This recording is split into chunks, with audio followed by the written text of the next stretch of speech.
In today's video, we are going to be looking at the top 5 pros and cons of living in a golf mandatory private club here in the South Carolina Lowcountry. So if that's something that interests you, stay tuned because we're getting after it right now.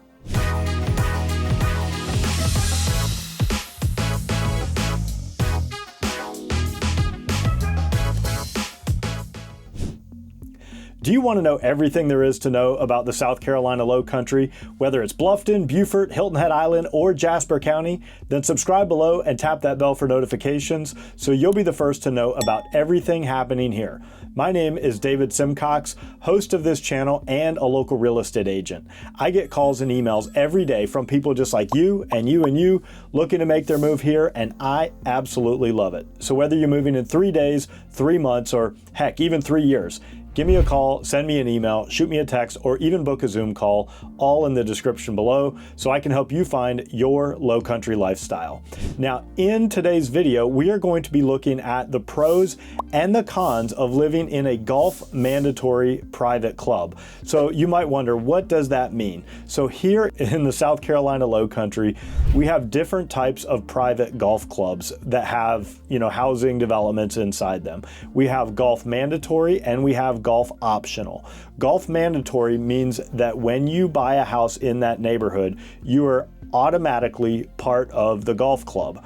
Now, golf optional means that you can buy a home in that community, but you don't necessarily have to join the golf club, but it's still a private golf club if you were to join. So today we're going to be talking only about the golf mandatory clubs. So let's just get right out in the front and talk about what are the golf mandatory golf clubs here in the South Carolina Lowcountry. So in the Bluffton area, you've got Colleton River, you've got Belfair, you've got Berkeley Hall, and then over in Hilton Head, you've got Wexford and you've got Long Cove Club. And then when you go out to Okatee, you also have Spring Island. All of these are golf mandatory clubs, meaning when you buy in, you are automatically part of the golf club for as long as you live there. Now, we are going to get started with our 5 pros and our 5 cons of buying in one of these communities. So drum roll, please. Pro number 1, let's just get right to it. The quality of the golf experience. In these golf mandatory clubs, the quality of the golf experience is unmatched and unparalleled. I mean, yes, here in the South Carolina Lowcountry, this is the golf mecca, and there are probably 30 golf courses within a 30-minute radius of anywhere you go. There's public golf courses, private golf courses. I mean, you're not going to have a hard time finding somewhere to play, but if you live in one of these private clubs, the golf experience is going to be unmatched. You are going to have unlimited golf access. You can play as much as you want. Also, the courses themselves are PGA level courses. Let me just name some of these off so you can get a feel for the level of quality that you're getting in here. If you're in Colleton River, they've got a Pete Dye course, they've got a Jack Nicklaus course, and they have an Augusta style practice course. If you buy in Belfair, they've got 2 Tom Fazio golf courses.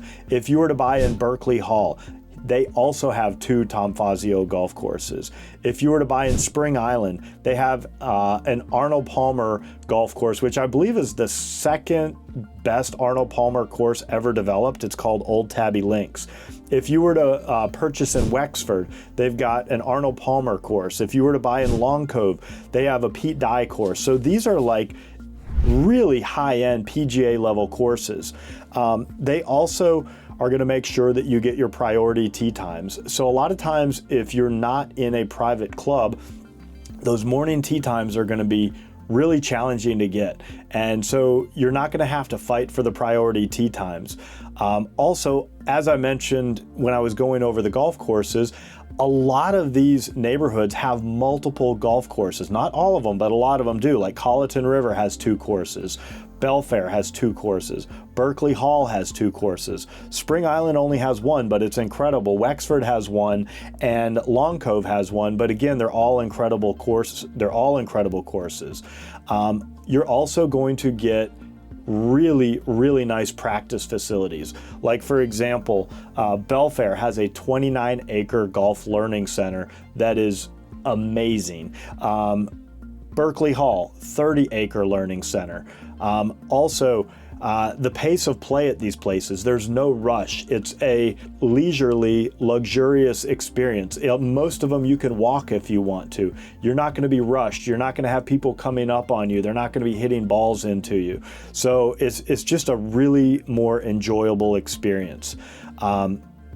And then along with the golf is like the locker rooms. So the locker rooms are just so luxurious and huge, and a lot of them even have like dining facilities inside the locker room. So you go into the men's locker room and they have like their own tables and they have their own kitchen, and you can order service in there and you can hang out with the guys, or the ladies can go in the ladies' locker room and they can hang out and play cards and order food. And my favorite part of the locker rooms, and you guys may laugh at me and think I'm a dork, but I am kind of a dork, they have free candy. So I actually took a guy out this week and we were looking at Colleton and Belfair and Berkeley, and he actually put an offer in on Berkeley. So we'll see later. I might report back to you if the offer got accepted, but we were joking around saying we were going to choose the club based on which one had the most number of free candy jars. So they had the M&Ms and the gummy worms and all the other fun stuff in there.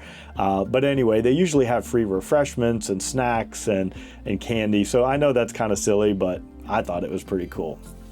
All right, so quality of golf experience is the number one pro to living in a private golf mandatory neighborhood. All right, so let's get on to the first con. So it's not all roses and sunshine. And we'll call this one, what happens if I can't or don't golf? So a lot of people buy into these clubs and they love golf, but what happens if you get injured or you hurt your back or something happens and you can't golf anymore? Or for a lot of people, maybe they even age out of golfing. You know, they move in at a certain age and then they live there for 10 or 15 or 20 years, and then their body's not physically capable of golfing as much as they used to or as much as they want to. And guess what? You are still paying the fees, and the fees are pretty high. We're going to talk about that later, but the carrying cost of living in these neighborhoods is pretty high. And if something happens and you can't golf anymore, you're still going to be paying those fees. So that's definitely something to keep in mind. All right, moving on to pro number two.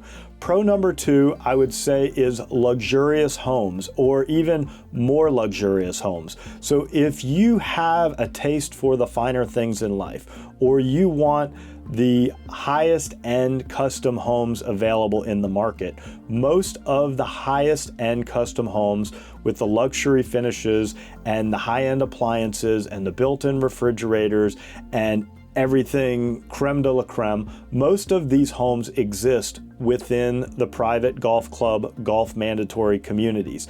Again, I had somebody come in this week and they were like, I want to buy a $5 million home, and I want the finest of the finest. I want everything, you know, custom home, as nice as you can get, but I don't want to live in a private golf club community.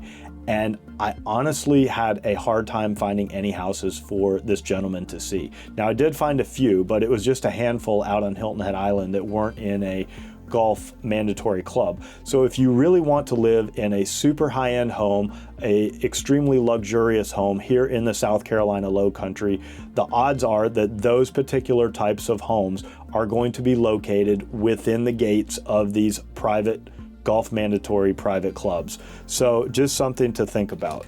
Con number two, which are the fees. And there are different types of fees. There are initiation fees, there are annual fees or POA fees, and then there are assessments. So let's talk about the initiation fees first. The initiation fee is a fee that you pay when you purchase that home, and the money basically goes in the community piggy bank for them to keep the neighborhood nice, make improvements, do all the things they need to do to keep it running the way it goes, but you never get that money back. And these are no small sums of money. Let me just read some of these to you. So for example, in Colleton River, the initiation fee is $125,000. In Belfair, the initiation fee is $100,000. In Berkeley Hall, it's $115,000. For Spring Island, it's $150,000 plus 1% of the purchase price goes into their conservation trust. At Wexford, the initiation fee is $70,000, and at Long Cove Club, the initiation fee is $50,000. And again, that money stays there, and it doesn't matter if you don't love the community and you decide you don't want to stay there and you're going to move 2 or 3 years later and it's not right for you. Guess what? You don't get that money back. It's gone forever. Then you also have your ongoing annual POA fees. Now again, this does cover your golf, and it does cover all the other amenities and the lifestyle and all the other great things that go along with living in here. And we'll talk about some of those special amenities later, but these are no small sums of money either. So the annual cost just to live in these neighborhoods, again, this does include your golf. Colleton River, $30,000 roughly. These are not exact numbers. I'm rounding up or down just a little bit to make this easy. Belfair, $23,000 per year. Berkeley Hall, $26,000 per year. Spring Island, $32,000 per year. Wexford, $22,000 per year. Long Cove Club, $20,000 per year. And so again, you do get a lot of bang for your buck, but depending on where you're coming from, that may sound like a lot of money to you. Now, on the flip side of that, I have people that have moved here from New Jersey and New York and certain areas that are high tax areas, and they're like, David, I'm paying way more than that just in my property taxes for the house that I'm getting ready to sell. So you're telling me I get 2 golf courses and I get all these other amenities and this lifestyle and this quality of life, and it's actually costing me less than what I'm currently paying in property taxes. So for some of you, this may sound like an incredible deal, but it all, I guess, depends on perspective. And then the last part of the fees are the special assessments. These are things that come up from time to time if they want to do some kind of major improvement. So if they're going to overhaul a fitness center, or if they're going to completely redo, they're going to redo a restaurant maybe. Like for example, recently Berkeley Hall did this absolutely incredible area where they created this like veranda style dining, and they expanded their dining room, and they did these huge glass doors all along the back side of the dining area that open up and allow you to have al fresco dining overlooking the golf course. And it is absolutely gorgeous, but there was a special assessment attached to that, and you're gonna have to pay that. It's not optional. You're married to that. Now, what happens is a lot of times they will make that special assessment. You'll know that it's coming. The board's gonna vote on it. You're gonna go to many, many meetings before that ever happens, so you're gonna see it coming. And then it's usually not like one big bulk sum that they're requesting from you.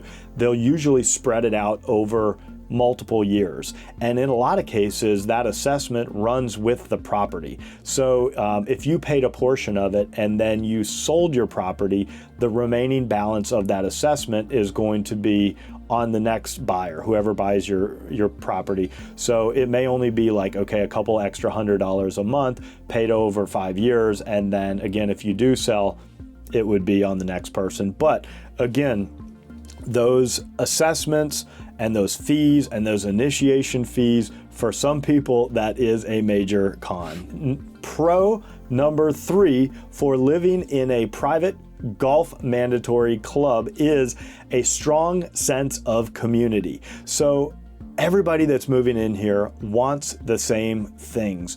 These are like-minded individuals. These are people who love golf. They love the community. They love the lifestyle. And because everybody has sort of that same mindset, a lot of times you're going to build some incredible friendships that are going to last a lifetime. And being around those like-minded people, it really is just a very special thing. Again, I've got a woman that I know real well that lives in Berkeley Hall, and she was telling me just how much she absolutely loves hanging out with the people in Berkeley Hall and even outside the community. They go out to restaurants out around Bluffton together. They do charity events together, and they really are a very close-knit group of people. And I think you'll find that you'll make some of the best friends you'll ever have if you purchase in one of these communities. And then along with that, being around those people can also provide some really incredible networking opportunities. Now, again, a lot of people are already retired. If they're moving into these communities, maybe they retired from, they were a CEO and they retired, or they were a business owner, or, whatever your story is. But some people are still actively involved in their careers. And, maybe they're an entrepreneur, or maybe they're running a business, or maybe they're, still a C-level exec working remotely, or whatever it is. They're on a board of trustees, and being around people that are like-minded and also, very successful people provides some really great networking opportunities. So that all comes under that strong sense of community. Con number 3. I'm just going to call this one demographics. Now, I have to kind of dance around this one a little bit because as a real estate agent, we're not allowed to talk about certain protected classes, one of which is like age. We can't say this is the average age of Berkeley Hall, and this is the average age of Belfair, and this is the average age of Colleton River, and this is, average income, and these guys all do this, and these guys all do this. But there are some common demographics within these neighborhoods, and you want to make sure that wherever you're going, you feel like you fit in. And again, I've got someone I know that lives in, I won't say which one she lives in, but, and I won't say which of these relate to which club, but she said, okay, if you buy in this particular club, these guys are all like retired CEOs mostly. And if you buy in this club, like these guys are mostly like the retired middle managers or whatever, and they all, kind of do the same thing. And then this particular club is a lot of entrepreneurs, and it's a little bit younger crowd, and these guys are all in their mid-50s, and a lot of them are very still active in their business and running things and growing their business and growing their entrepreneurial endeavors. And, so there is a little bit of that within the clubs that you have to be aware of. Now, me as a real estate agent, I can't really talk about that, and I can't really say, well, you sound like based on your age and your income and your job, you'd really fit in at this one. But you can have those types of conversations with the community managers because they're not real estate agents. They don't have a license like I do. So they could tell you like sort of what the vibe is in there. Like this one particular club, they seem to think they are the fun club, and they actually recently started a after hours program where they leave the restaurant open till almost midnight, and a lot of people like to sit up there and drink and have a good time and kind of party a little bit. And it's a little bit, I guess, has a reputation of being just a tad bit wilder, so definitely do your homework on the folks who are living in there and talk to the community managers, and maybe go visit, and we can schedule a time for you to go out and really spend time with the lifestyle directors and the managers and talk to them about the people, and maybe meet a lot of people and go in the golf clubhouses and go in the locker rooms and talk to people and get a sense for who the people are that live in there, and make sure that you feel like you're really going to fit in and be part of the group. And not to say you're going to be shunned or anything. You could go to any of these places and absolutely love it and enjoy it. It doesn't matter. You don't have to be super rich or super successful or super anything, but I wouldn't want you to go and spend a couple $1 million just to find that you just don't like the people, right? That's really all I'm trying to say. So anyway, demographics, make sure you know as much as you can before you jump in with your wallet. Pro number 4, and I'm going to call this one other amenities. So yes, these are private golf clubs, and golf is the main course, but it's not the only course, right? A lot of these neighborhoods have amazing amenities and lifestyle items. Some of them have their own private marinas. Some of them have tennis and pickleball and equestrian centers. Some of them even have their own shooting ranges. They've got fitness centers. They've got private trainers. A lot of them have physical therapists that work out of there. A lot of them have their own spas where you can get massages. You can have a massage, or you can have a facial or a manicure or pedicure. A lot of them have their own personal trainers. A lot of them have indoor lap pools, resort style pools outside, gated entry with guards at the gate. And also, it's a very, very peaceful environment. I mean, if you come with me and you drive around some of these places like Colleton River or Berkeley or Belfair or any of them, you're going to see that they are some of the most beautiful areas you've ever seen in your life. And a lot of them are Audubon certified communities, which means that they preserve the natural environment and they keep it looking absolutely amazing with the trees and the flowers and the wildlife and everything that goes along with that. So all the amenities that go along with living in these private golf clubs, golf mandatory clubs, again, is just another plus. Con number 4, and I'm going to call this one rules and regulations. So this is good and bad. For a lot of people, they see this as a positive because the rules and regulations, that's what keeps the place nice. Everybody's following the same rules. But for some people, they don't like being told what to do. And there are a lot of rules, and that can include the Architectural Review Board. So if you want to change something on the outside of your house, or you want to change the landscaping a little bit, or you want to paint your front door, or you want to do whatever you want to do to your house on the outside, they're going to be involved, and you're going to have to give them your plans, and they're going to have to approve your plans, and you're going to have to follow certain rules. Like some neighborhoods don't allow motorcycles to drive through there because they don't want the noise, they don't want the loud engines. Some of them have rules as far as, you know, parking cars on the street or leaving your garage door open, or, you know, whatever it is. They do have a lot of rules and regulations.